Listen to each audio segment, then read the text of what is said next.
फूल की बास ले भवर रयो मस्ताय। सुख राम तलब पाची पड़ी उड़ नहीं दूरो जाय। फूल फूल की बांस ले। फूल कहाँ है? फूल कितने हैं? फूल है शरीर में, फूल है बाहर। कितने फूल है? कितने कमल है? 12 कमल है। और सब स्थान स्थान पर ये शब्द रूपी भंवरा, जो शब्द के साथ हमारी चेतना भी है, ये फूलों फूलों को सूंघ कर उसकी बांस लेकर मस्ती में आ गया, वो मस्तवाल हो गया। फूल फूल की बांस ले भंवर रहो मस्ताए। जिसको जो चीज मिल जाती है, अगर वो मिलती है तो वो मस्तवाल हो जाता है, वो उसमें गर्क हो जाता है। मस्तवाल यानी गर्क। अब यहाँ भीतर में ध्यान का आनंद लग गया। कंठ से ज़्यादा आनंद हृदय में आया, हृदय से ज़्यादा आनंद नाभि में आया। ऐसे एक एक स्थान पे आनंद आनंद आते आते वो मस्त हो जाता है, यानी ध्यान से अब वो हटना नहीं चाहता। सुख राम तलब पाची पड़ी। कौन सी तलब और कैसे पाची पड़ गई? तलब थी विषय सुख की, तलब थी जगत में आने की, तलब थी बार बार जन्म लेने की, बार बार मरने की। ये तलब अब पीछे पड़ गई, पीछे रह गई। क्योंकि जन्म लेके जो सुख मिलना है उससे कई गुना ज़्यादा सुख भीतर मिल रहा है।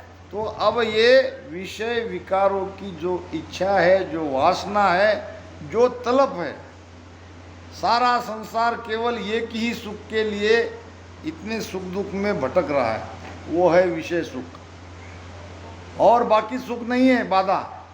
इस भक्ति को, इस अमर लोक को जाने के लिए एक ही सुख बाधा है, वो है विषय सुख। वही तो सबको सता रहा है। तो वो जब तक वासना है तब तक वो आएगा। तो वो इच्छा ही उसकी छूट गई, वो तलब उसकी पीछे रह गई।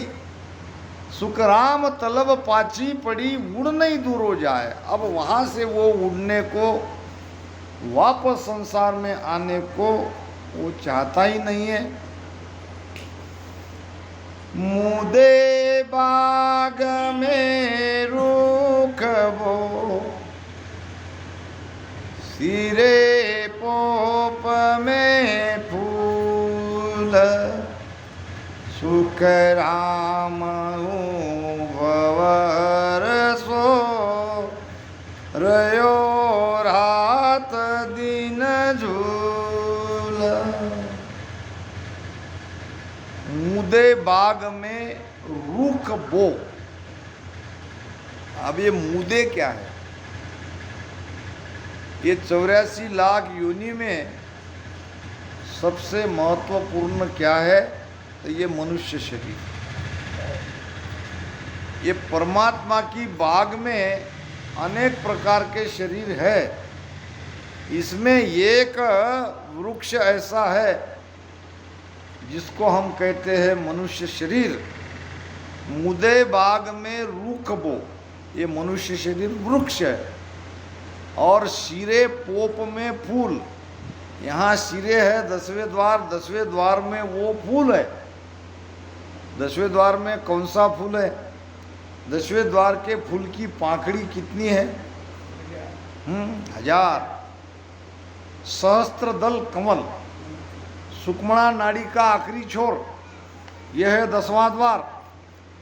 अंदर है वो, उसका छेद अंदर है, अंदर से उसको खोलना पड़ता है। उसकी पंखड़ी है 1000।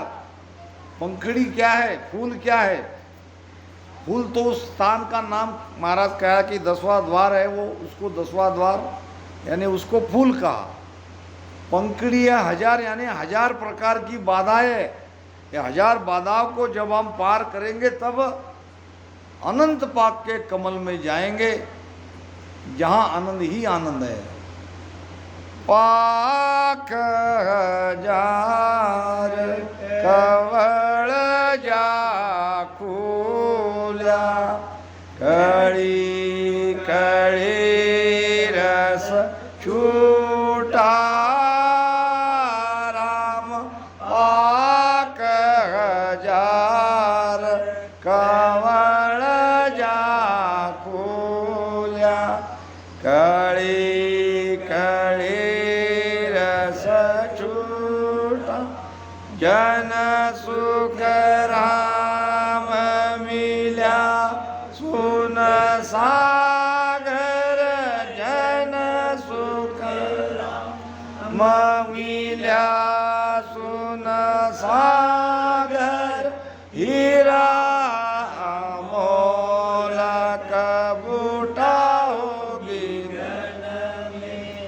भवर गुंजाना बे। ओ जी तुम सुनता हो गुरु ज्ञानी भला जी तुम जानत हो, ब्रह्म ज्ञानी होगी ज्ञान में भवर गुंजाना बे। 5000 1000 पाक का कमल है, ब्रह्मांड कवल शरीर के अंदर है, जो सुषुम्ना नाड़ी का आखिरी छोर है। वहाँ से सुषुम्ना नाड़ी हजारों धारा से नीचे बहती है। सुषुम्ना नाड़ी का आनंद सारे शरीर में फैलता है, जैसे फव्वारा के जैसा, जैसे फव्वारा से पानी हजारों धारा से नीचे आता है, उसी प्रकार ये सुषुम्ना नाड़ी 10वें द्वार से उस 1000 पाकड़ी के कवल से नीचे रस टपकाती है, बड़ा मीठा। सारे शरीर में, सारे नाड़ी नाड़ी में, सारे रोम रोम में वो आनंद आता है। कहते हैं कि वहाँ 1000 पाक के कमल में और 12 पाक है, और वो 12 पाक से बहुत ही मीठा मीठा आनंद आता है। महाराज कहते हैं, 12 कौलादर से मोने, चौंतीस चमके। 12 कवला दर से मोने, 34 चमके भी राम राम। 34 चमके भी रोम रोम में दीपक जड़िया, रोम रोम में दीपक जड़िया, ऐसी कुदरत चीज, ऐसी कुदरत चीज, सतगुरा औषध पाई न्याय, ज्ञानी गुरा औषध पाइल्या। 84 का रोग भाग्या, 84 का रोग भाग्या, मिल्या है ब्रह्म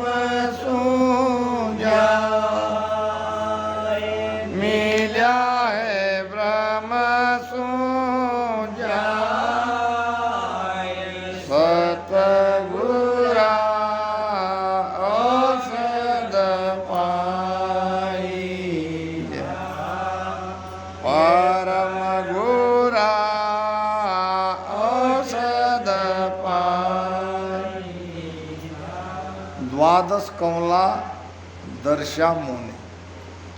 कहाँ दिखे किसको 12 कमल, कहाँ कहाँ दिखे? अर्थ में लिखा है कि 12 कमल के छेदन करने के बाद ये सब दिखा।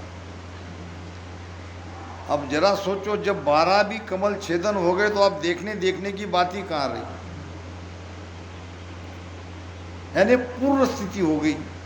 पूर्ण स्थिति हो गई तो अब तो कोई सवाल ही नहीं, कोई देखने का, करने का, कहने का, सुनने का। द्वादश कमला है, ये 1000 कमल के अंदर में 12 पाक का एक फूल है। जब वहाँ ध्यान जाता है तो 34 चम के बीच, यानी ये शब्द का आनंद सारे शरीर में होने लगता है। जैसे बिजली चमकती है तो एकाएक हमारा ध्यान वहाँ चला जाता है। इसी प्रकार शरीर के अंदर ये बिरह रूपी बीज चमकने लगती है। कौन सी बिजली चमकती है? ओ मन इंद्र उमंग कर आयो ज्ञान बादला दर्शा, बिरह तन बीज चमकने लगी भजन मेघ सो। ये भजन रूपी मेघ धड़ाधड़ बरसने लगता है जब ये बिरह रूपी बीज चमकती है। ओ मन महाराज कहते हैं, द्वादश कमला दर्शा मोने 34 चमके बीज। और रोम रोम में, रोम कितने हैं? रोम कितने हैं हमारे? 3.5 करोड़। 3.5 करोड़ रोम है। और वहाँ जैसे दिया जल रहा है, यानी वहाँ का जो अंधकार है ये पूरा खत्म हो गया। रोम रोम में ये आनंद आ रहा है। रोम रोम में दीपक जड़िया। ऐसी कुदरत चीज, ये कुदरत कला ऐसी है। इसी के लिए वाणी तो हम हमेशा पढ़ते हैं, मगर वाणी जब कोई ध्यानी पढ़ेगा तो तब ये समझ में आएगी, नहीं तो बात कभी समझ में नहीं आएगी। एक कोई सेठ था और उसने मंदिर बनवाया, बहुत धनवान था। और मंदिर बनवा के मंदिर पे एक तख्ती समझते, लिख के चला गया। क्या लिख के चला गया? दिवाली के दिन दोपहर 12 बजे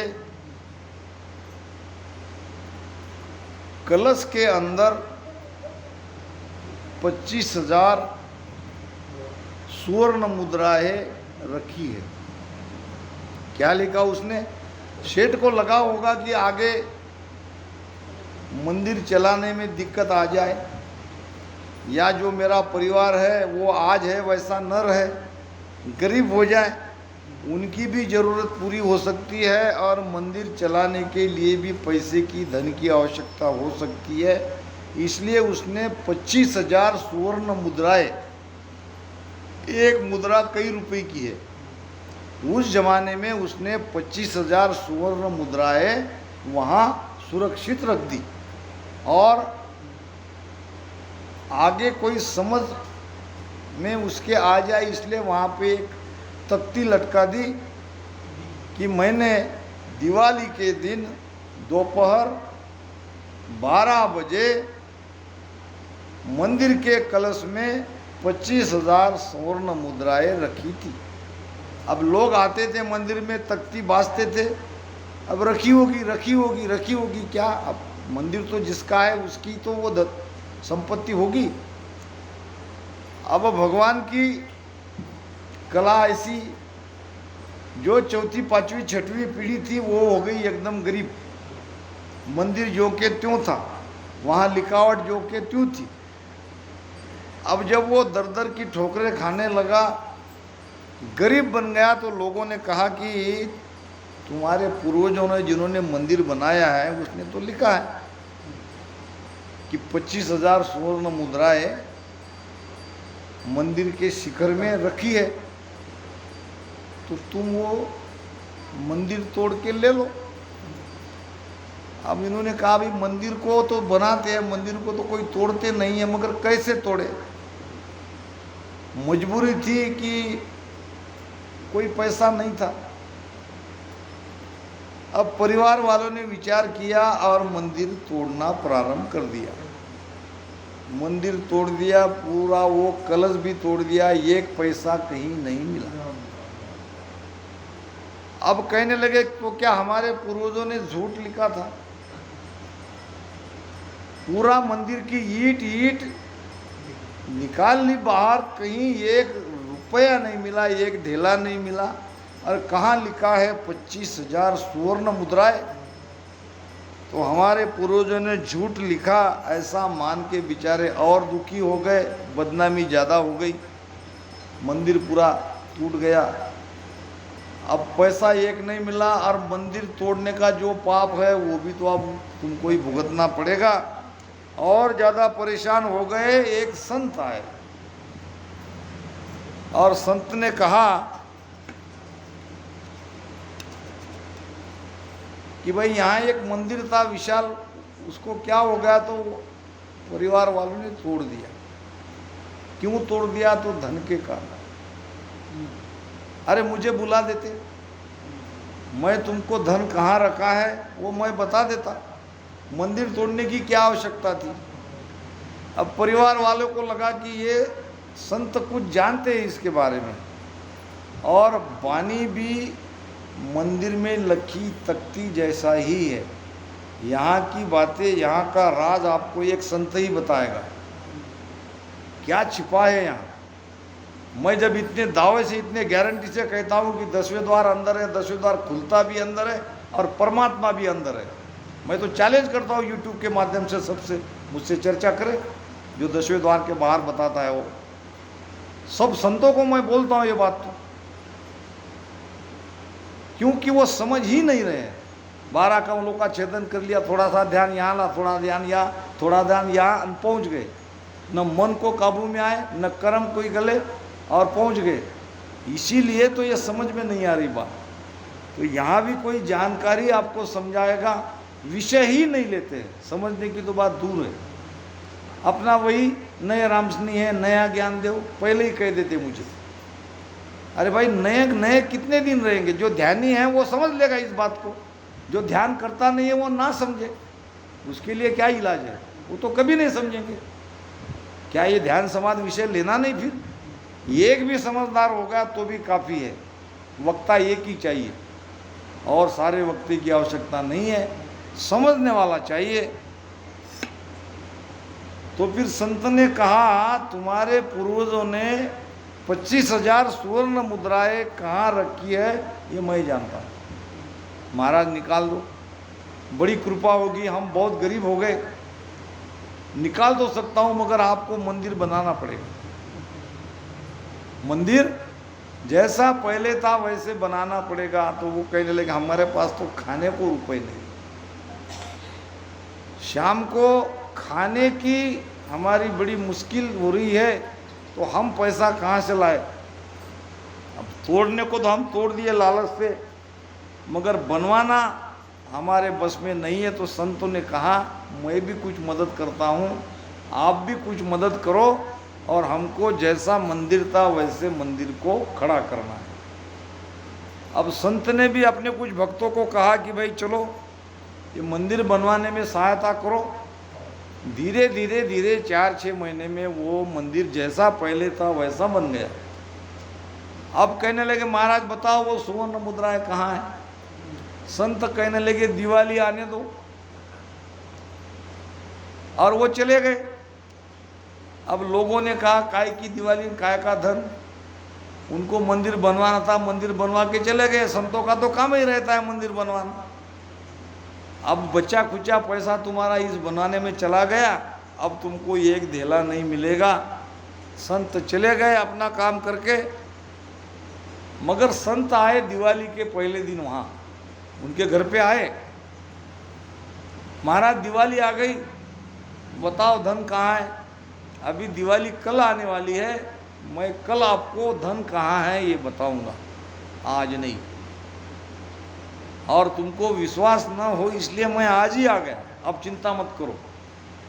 कल आप 25,000 सुवर्ण मुद्राएं के मालिक बन जाओगे।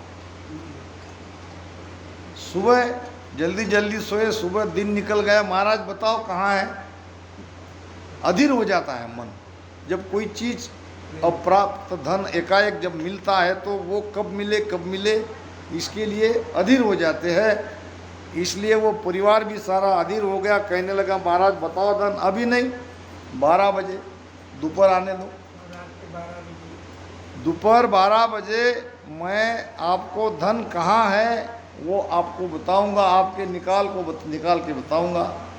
धीरे धीरे 11 बज गए, 11:30 बज गए, 12 बज गए, सारा गांव वहाँ देखने आ गया। अब संत कैसे धन बताते हैं, क्योंकि मंदिर को तो तोड़ा गया है, अब दोबारा बना है, अब दोबारा इसमें तो धन रहने का कोई कारण ही नहीं है।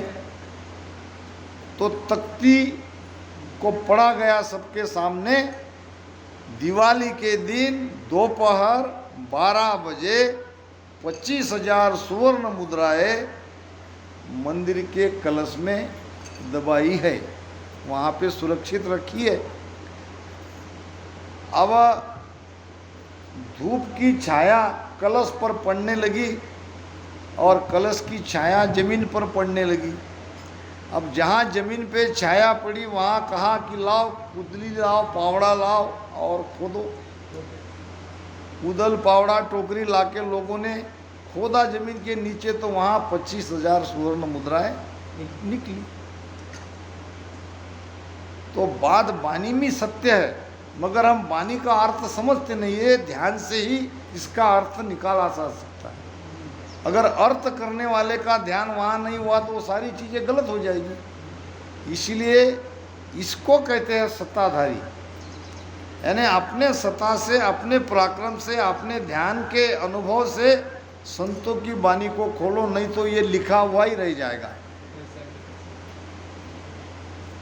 आत्म में परमात्मा आगत लके न कोय, भरम करम में जुगबंदिया मुगत कहाँ से हो।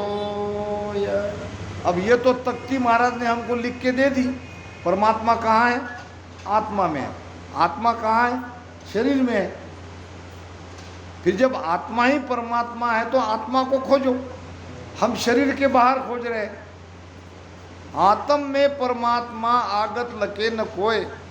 उस आत्मा की गति क्या है, उस परमात्मा की गति क्या है, उस गति को लखो।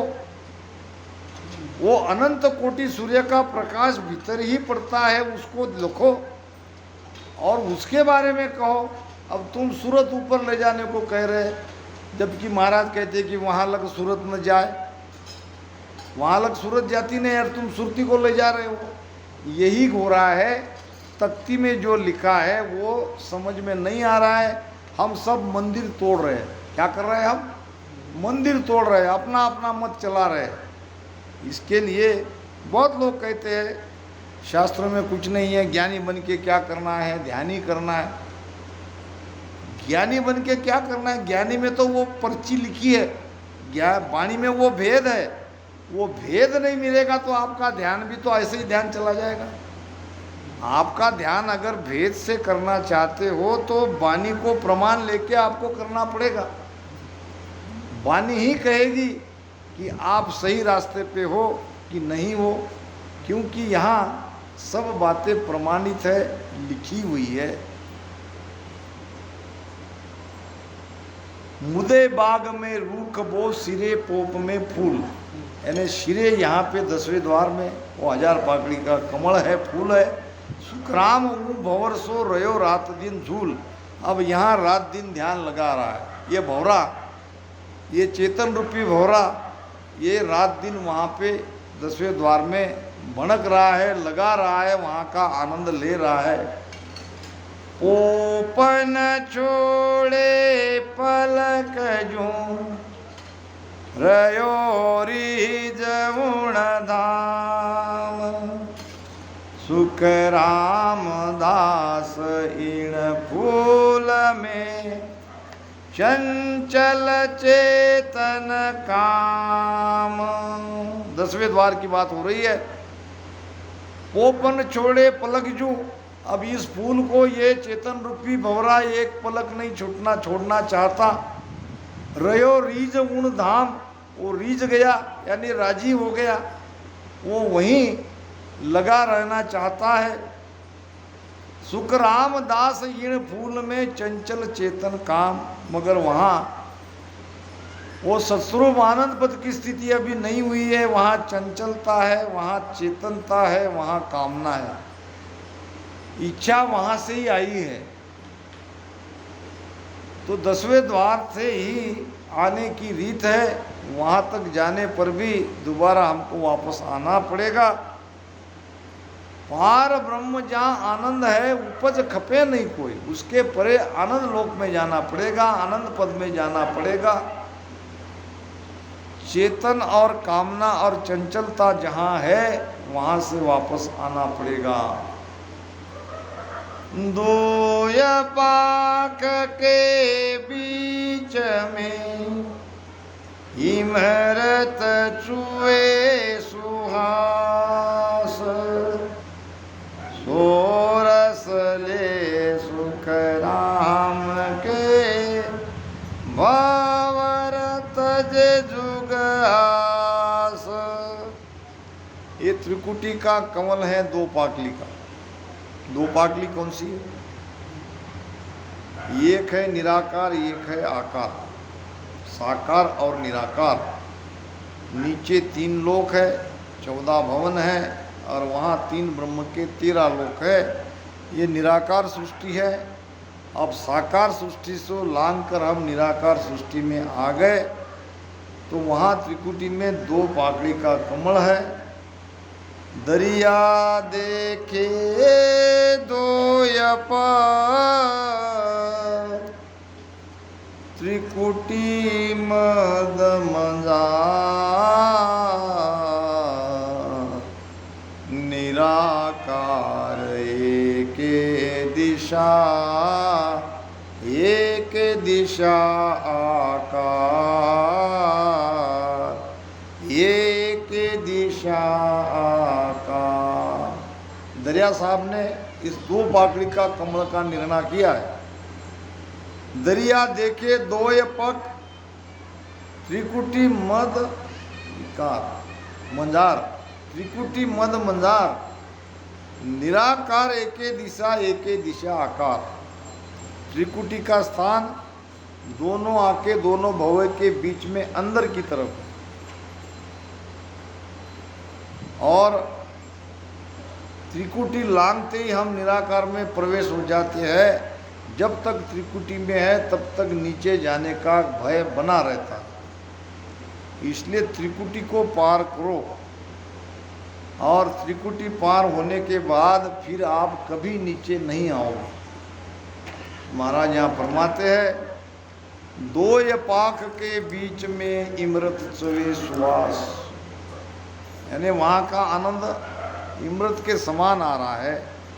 और सोरस ले सुखराम के भंवर तजे जुग आस, त्रिकुटी का बहुत ज़्यादा आनंद आता है। त्रिकुटी में 5 विषयों का सुख आता है। त्रिकुटी में सुख 5 है, महिमा मेहरी जान। माया के सुख लोक, माया के सुन लोक में देवत सुख बखान। तात्या के संवाद में महाराज ने कहा है कि जो 5 विषयों का सुख हम संसार में लेते हैं, वो ध्यानी को त्रिकुटी में जाने पर अपने आप मिलता है। 5 विषय कौन से? शब्द स्पर्श रूप रस गंध। बाहर सुख लेने के लिए हमको मेहनत करनी पड़ती है, वहाँ ध्यान में बैठते ही वो सुख मिलने लगता है। इसलिए ये पश्चिम मार्ग के ध्यानी ध्यान से जल्दी उठते नहीं, उनको ध्यान करने में बहुत आनंद आता है। सो रस ले सुखराम के भंवर तजे जुग आस, यानी वहाँ रस लेते हैं, इसलिए संसार से बैराग आ जाता है। वो संसार के सुख से हटने लगते हैं। अब उसको कहने की ज़रूरत नहीं है कि संसार में कुछ पड़ा नहीं है। अब वो जान लेते हैं कि संसार सारा निरस है। जो सुख है, जो रस है, जो आनंद है, वो भीतर ही है। अब जगत से उसका रिश्ता ऐसे इस प्रकार टूट जाता है, नाम मात्र वो संसार में रहता है, रहने के लिए रहता है। महाराज कहते हैं